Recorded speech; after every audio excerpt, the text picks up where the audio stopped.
निताय कृपा प्रदाय गौर कथा धामोदाय नगर ग्रामतारिणे नमो विष्णुपादाय विष्णुपृष्ठाय भूतले श्रीमते भक्तिवेदांत स्वामिनिति नामिने नमस्ते सरस्वती देवे गौरवाणी प्रचारिणे निर्विशेष शून्यवादे पश्चात्तदेशकारिणे जय श्री कृष्ण चैतन्य प्रभु नित्यानंद श्री अद्वैत गदाधर शिवासदि गौरभक्तवृंद हरे कृष्णा कृष्णा कृष्णा हरे हरे हरे राम राम राम हरे हरे मुखं करोति वाचालं पंगुं लङ्घयते गिरिं यत्कृपातमहं वन्दे श्रीगुरुं दिनतारिणं परमानन्दमाधवं श्रीचैतन्येश्वरं श्रीचैतन्यमनोभीष्टं स्थापितं जनभूतले स्वयं रूपकदामयं ददाति सपदान्तिकं नष्टप्रायः स्वभद्रेषु नित्यं भगवत सेवया भगवते उत्तम श्लोके भक्तिर्भवति नैष्ठिके जय श्री कृष्ण चैतन्य प्रभु नित्यानंद श्री अद्वैत गदाधर शिवासदि गौर भक्तवृंद हरे कृष्णा कृष्णा कृष्णा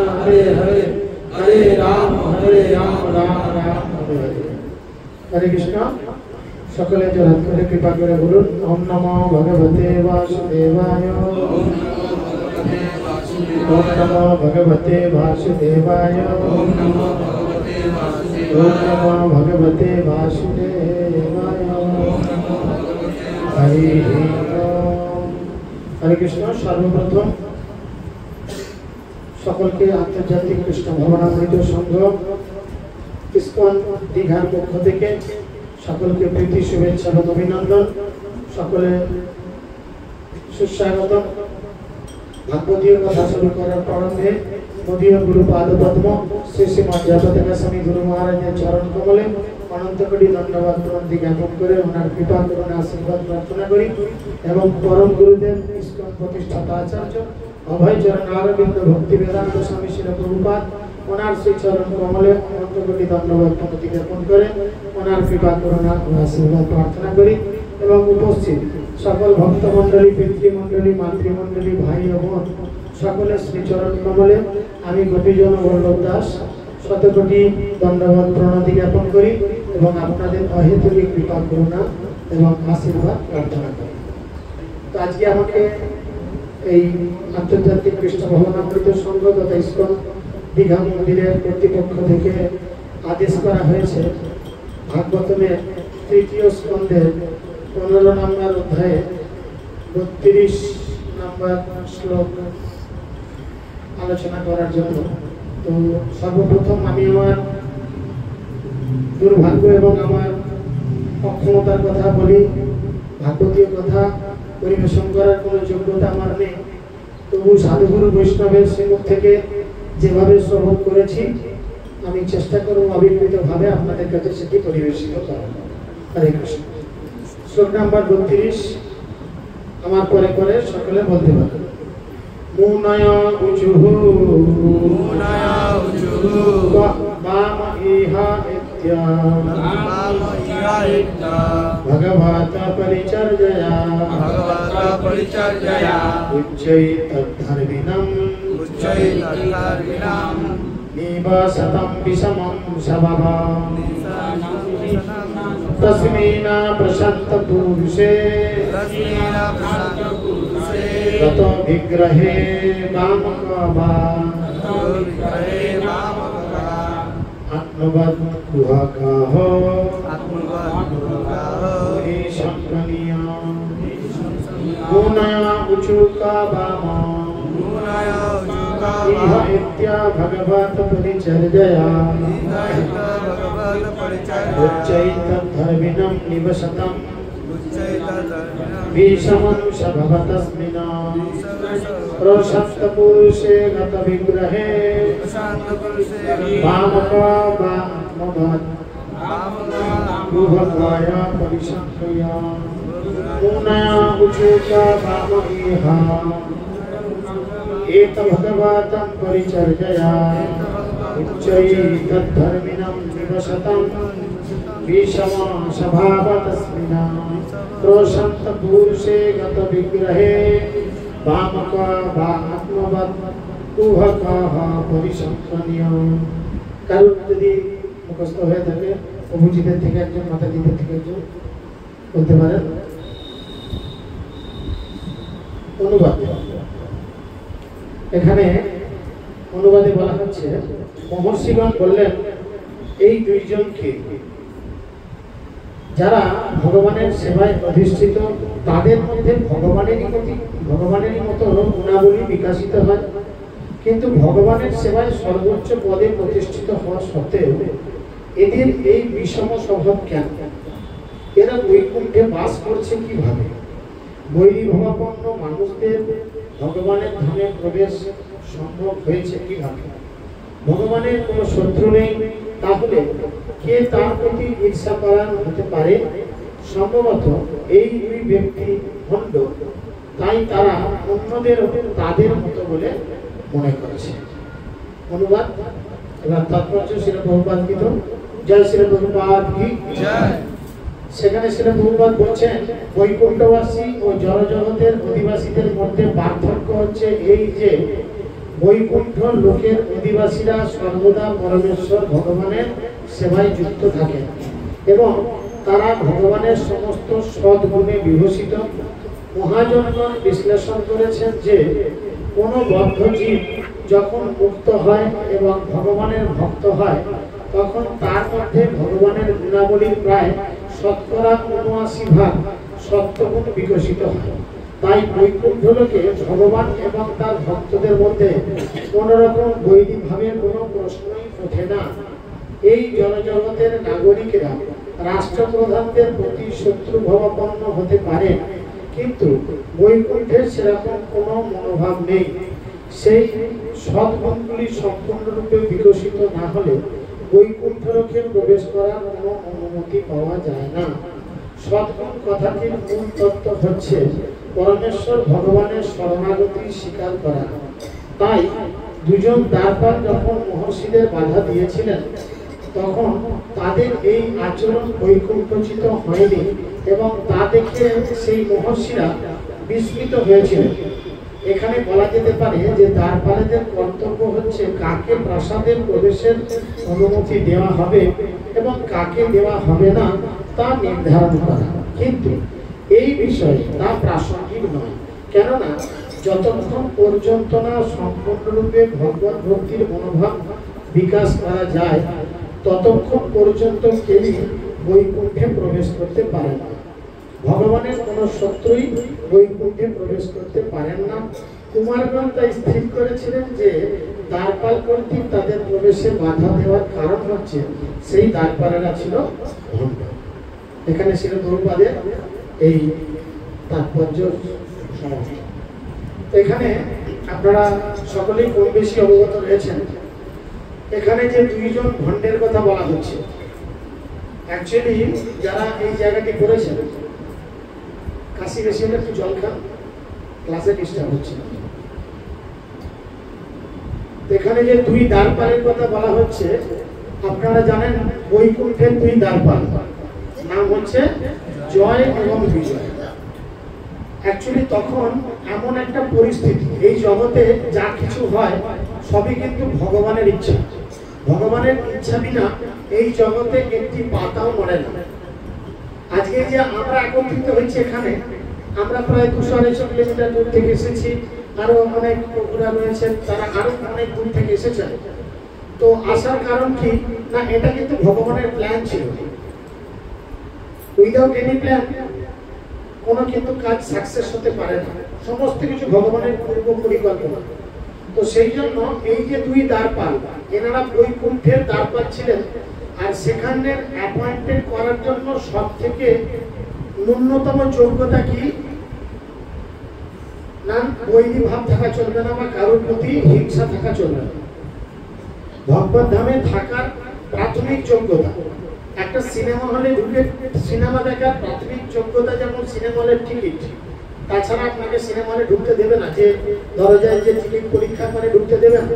সেরকম ভগবানের যে ধাম রয়েছে তার প্রথম হচ্ছে বৈকুণ্ঠ, তারপরে আরো 4টি ধাম রয়েছে উন্নত থেকে উন্নততর রস আস্বাদন করার জন্য। তা প্রথম ধাম হচ্ছে বৈকুণ্ঠ। তো সেই কথাটার মানে হচ্ছে বই মানে না, কুণ্ঠ মানে কুণ্ঠাতি কুণ্ঠ, মানে এখানে কোন রকম শয়তানি বদমাইশি কোনো কিছু ঝামেলা চলবে না। তো যখন চতুষ্কুমার ব্রহ্মা থেকে উৎপন্ন হয়েছিলেন, ভগবানের মানে গর্ভদশায় বিষ্ণু নাভিপদ্ম থেকে যখন ব্রহ্মাজি আবির্ভূত হয়েছিলেন, এবং আবির্ভূত হওয়ার পরে যখন তিনি তপস্যা করে তার কি করা উচিত সেই নির্দেশ পান যে তুমি জীবজগৎ সৃষ্টি করো, তো ব্রহ্মাজির প্রথম 4টি সন্তান আসেন, তারা হচ্ছেন এই চতুষ্কুমার, সনক, সনাতন, সনন্দন, সনত কুমার। এই 4টি পুত্র কি করে না জন্মানোর সাথে সাথে তারা যেহেতু ভাগবত ভক্ত ছিলেন, তাই তারা এই সংসার কারাগারে নিজেদের বদ্ধ দশায় আনতে চায়। কারণ সাধুগুরু বৈষ্ণব বলেন সংসার বিষানলে দিবানিশি হিয়া জলে। এখানে দেশলাই মারতে হয় না, সংসারে অটোমেটিক্যালি এমনি গা জ্বালা, মন জ্বালা, শরীর জ্বালা, অনেক কিছু জ্বালা আমাদের জুটে যায়, তাই না? তো সেই জন্য তারা কি চেয়েছিলেন যে আমরা জন্ম থেকেই ভগবানের সেবা পূজা আরাধনা করে নিজেদের এই মানব দেহকে আমরা উদ্ধার করব। তাই তারা প্রথমেই কি ছিলেন, দেহত্ব বুদ্ধি মধ্যে তারা ছিলেন, তাই তারা ছোট বালক হওয়ার সত্ত্বেও ছিলেন উলঙ্গ। এখন ভক্তি রসামৃত সিন্ধু গ্রন্থে যে 64 বিধি নিষেধের কথা উল্লেখ রয়েছে, তার মধ্যে একটি পয়েন্ট রয়েছে যে ভগবানের শ্রীবিগ্রহের সামনে উলঙ্গ অবস্থায় বা বিবস্ত্র অবস্থায় বা এই ধরনের অবস্থায় আসা উচিত নয়। এখন বৈকুণ্ঠে বিরাজমান রয়েছেন ভগবান স্বয়ং, দরজায় পাহারা দিচ্ছেন জয় বিজয়, আর এই 4জন উলঙ্গ অবস্থায় গিয়ে সেই দরজায় কড়া নেড়েছে বা ঢোকার চেষ্টা করেছে। জয় বিজয় দেখা মাত্রই বলেছে যাও, তোমরা ঠিক নয়, তোমরা এরকম বিবস্ত্র অবস্থায় ভগবানের সঙ্গে দেখা করতে আসলে কি করে, ইত্যাদি ইত্যাদি বিভিন্ন কড়া কথা বলেছে। তো সেই কথার ভিত্তিতে এখানে এই 4জন কথা বলেছে না, সেটা আলোচিত হচ্ছে। যেরা হয় কি এখানে বলি বৈকুণ্ঠবাসী জড়জগতের অধিবাসীদের মধ্যে পার্থক্য এই যে বৈকুণ্ঠের লোকের অধিবাসীরা সবসময় পরমেশ্বর ভগবানের সেবায় যুক্ত। তারা যেভাবেই হোক যেন যেন প্রকারণ ভগবানের সেবায় যুক্ত থাকবে, তাদের জীবনের লক্ষ্যই হচ্ছে এটা। আর কি বলছেন না, এখানে তিনি আরো বলছেন যে এবং তারা ভগবানের সেবায় যুক্ত থাকবেন, তারা হচ্ছেন সদ্গুণে বিভূষিত। আর যারা সদ্গুণে বিভূষিত, আমরা গীতাতে গুণাত্রয় বিভাগ যোগে করেছি, যখন সত্যগুণ প্রকাশিত হয় বেশি করে তখন রজগুণ তমগুণ কমে যায়। ঠিক একইভাবে আরো 2টি গুণের একটি করে বাড়লে অন্য 2টি করে গুণ কমা বাড়া করে। তাই যারা সত্যগুণে বিভূষিত তারা কি করে তমগুণের মানুষের মতো আচরণ করেন। তমগুণের মানুষের আচরণ কি, ঝগড়া ঝাঁটি, হিংসা করে। তাহলে তারা আমাকে ভগবানকে দেখা দেওয়ার জন্য বাধা দিল, মানে হিংসা করলো কেন? মহাজন বিশ্লেষণ করে বলেছেন কোন পদ্ধতির যখন মুক্ত হয় এবং ভগবানের ভক্ত হয়, তখন তার মধ্যে ভগবানের বিভিন্ন গুণাবলীর প্রায় 79% বিকশিত হয়। এ তো ভগবান গীতাতে নিজে বলেছেন যে এই জগতের জীব হচ্ছে আমার ক্ষুদ্রাতি ক্ষুদ্র অংশ, মামই বংশ জীব লোক জীবভূত সনাতন মনঃ ইন্দ্রিয়ানি প্রকৃতি স্থানী দর্শন। তিনি বলেছেন এই জড়জগতের জীব হচ্ছে আমার ক্ষুদ্রাতি ক্ষুদ্র অংশ, কিন্তু অংশের কাজ কি, পুণ্যের সেবা করা। অংশের কাজ পুণ্যের সেবা করা। তো সেই জন্য যেহেতু আমরা হচ্ছি ভগবানের ক্ষুদ্রাতি ক্ষুদ্র অংশ, আমাদের মধ্যে ভগবানের হাজার গুণ বিকশিত হতে পারে কম বেশি, কিন্তু আমাদের প্রকৃত কাজ কি না ভগবানকে সেবা পূজা করা। তো এই সেবা পূজা করা যখন হয় ধীরে ধীরে গীতাতে ভগবান বলছেন 16 নম্বর অধ্যায় 1 থেকে 3 নম্বর শ্লোকে, সেখানে ভগবান বলছেন কি যিনি ভক্তিযোগে যুক্ত হন তার শরীরের মধ্যে ধীরে ধীরে 26টা গুণ বিকশিত হবে। 26টা গুণের নাম উল্লেখ করা রয়েছে গীতাতে 16 নম্বর অধ্যায়ে 1 থেকে 3 নম্বর শ্লোকে। তাই বৈকুণ্ঠ লোকে ভগবান তার ভক্তদের মধ্যে কোন রকম বৈরী ভাবে প্রশ্ন ওঠে না। এই জড়জগতে নাগরিকেরা রাষ্ট্রপ্রধানের প্রতি শত্রুভাবাপন্ন হতে পারে, কিন্তু বৈকুণ্ঠে এরকম কোনো মনোভাব নেই। এই জগতে আপনি কোনো রাজনৈতিক নেতার কাছ থেকে যদি কোনো সুযোগ সুবিধা পান, হয়তো কোনো না কোনো সময়, মেবি সকলের জন্য নয়, মেবি কোনো না কোনো সময় আপনি তার বিরুদ্ধে জিহাদ ঘোষণা করবেন, ইনকলাব জিন্দাবাদ বলে কিছু একটা বলবেন, হতেই পারে। কিন্তু তিনি তা সত্ত্বেও আপনাকে তার রাজ্যে রেখে দেবেন। কিন্তু বৈকুণ্ঠে একটা রুলস রয়েছে, কি না সেখানে যদি ভগবানের প্রতি কেউ হিংসা পরায়ণ হন, তাহলে কি হবে না ভগবান তখন সঙ্গে সঙ্গে তাকে সেই জগৎ থেকে এই জগতে পাঠিয়ে দেবে। যে কারণে আমরা এই জগতে এসেছি, আমাদের এই জগতে আসার কারণ কি? ভগবানের প্রতি হিংসা করার জন্য। ভগবানের প্রতি হিংসা করার জন্য ভগবান আমাদের এই জড়জগতে প্রেরণ করেছেন। আর আমরা এই দুর্লভ মানব দেহ পেয়ে কি করছি? আবার সেই একই আচরণ করছি। তাহলে কিন্তু ভগবানের কাছে ফিরে যাওয়ার দরজা কিন্তু আমাদের জন্য বন্ধ হচ্ছে, কোনোভাবে খোলা থাকবে না। সমস্ত সদ্গুণাবলী সম্পূর্ণরূপে বিকশিত না হলে কোনোদিন বৈকুণ্ঠ লোকে প্রবেশ করার অনুমতি পাওয়া যায় না। যতদিন না আপনি সমস্ত সদ্গুণাবলীগুলোকে গ্রহণ করতে পারবেন, এই সদ্গুণাবলীগুলোকে অর্জন করতে হবে। এগুলো বাজারে কিনতে পাওয়া যায় না। এই সদ্গুণাবলী কিভাবে অর্জন করতে হয়? সাধু সঙ্গের মাধ্যমে। সাধু সঙ্গে কৃষ্ণ নাম এই মাত্র চাই, সংসার জিনিতে আর কোনো বস্তু নাই। এই জগৎ সংসারে যদি কোনো প্রকৃত বস্তু বলে কিছু থাকে, সেটা হচ্ছে সাধু সঙ্গ। তাই সাধুগুরু বৈষ্ণব উচ্চ ঈশ্বরে বলেছেন, সাধু সঙ্গ সর্বশাস্ত্রে কয় লবমাত্র, সাধু সঙ্গ সর্বসিদ্ধি। ভগবানের প্রতি এই যে প্রেম পাওয়ার যে ধাপ, যেটা ভক্তি রসামৃত সিন্ধু করতে উপগোস্বামীপাদ বর্ণনা করেছেন, যে 9টি স্টেজ প্রেম পাওয়ার জন্য, তার প্রথম এবং প্রধান স্টেজ কি? তত শ্রদ্ধা। আগে আসবে শ্রদ্ধা। শ্রদ্ধার শব্দে কহে কি? সুদৃঢ় বিশ্বাস, কংক্রিটের মতো বিশ্বাস। কি বিশ্বাস? কৃষ্ণ আমাকে রক্ষা করবেন। আমাকে রক্ষণাবেক্ষণ পাওয়ার জন্য অন্য কারো শরণাগত হওয়ার প্রয়োজন নেই। It's a concrete believe. তখন কি হবে? ভগবান আপনাকে নিজে রক্ষা করবেন।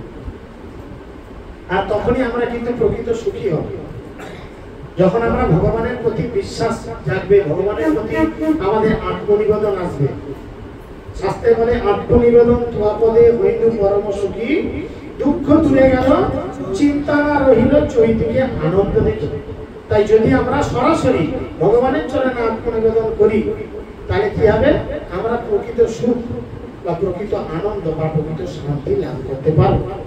সদ্গুণ কথাটির মূল তত্ত্ব হচ্ছে পরমেশ্বর ভগবানের শরণাগতিকে স্বীকার করা। আমরা যেমন দীক্ষা নেওয়ার পূর্বে জয় জগন্নাথ বলদেব সুভদ্রা মহারাজ দর্শন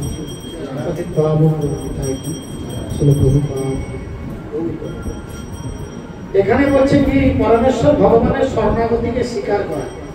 দীক্ষা নেওয়ার পূর্বে যেমন আমাদের গুরুবর্গদের কাছে যাওয়ার জন্য গুরু মহারাজের প্রতিনিধিরা জিজ্ঞেস করেন, আপনারা দীক্ষিত ভক্ত হবেন না শিষ্য হবেন? এখানে কে কে শিষ্য আছে না কে কে দীক্ষিত ভক্ত আছে?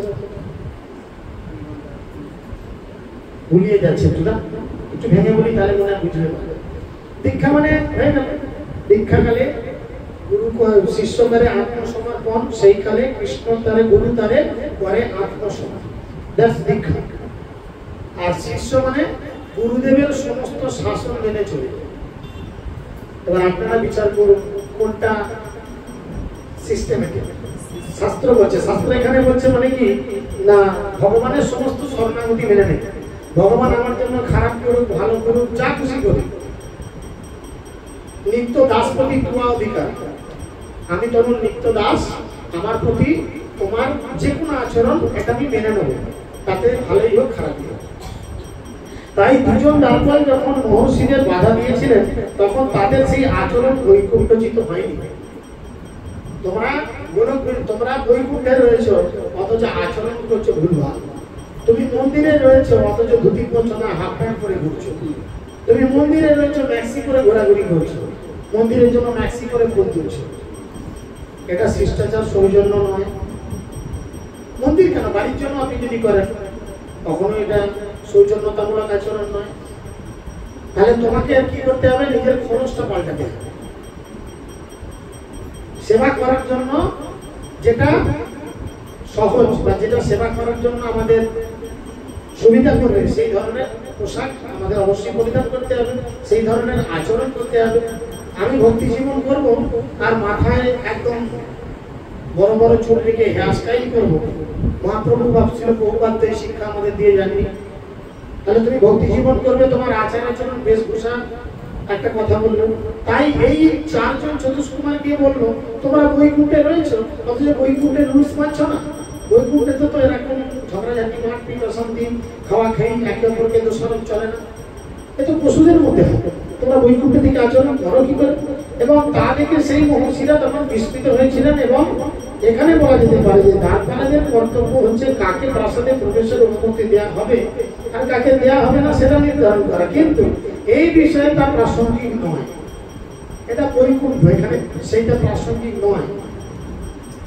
তাদের উচিত কি ছিল যে তারা দেহত্ব বুদ্ধির উপরে রয়েছে, কারণ ভক্তের আচরণ, ভক্ত আচরণ চিনিতে নাহি পারে, নাহি রয়েছে দেবেরও শপথ। একজন ভক্তের আচার আচরণ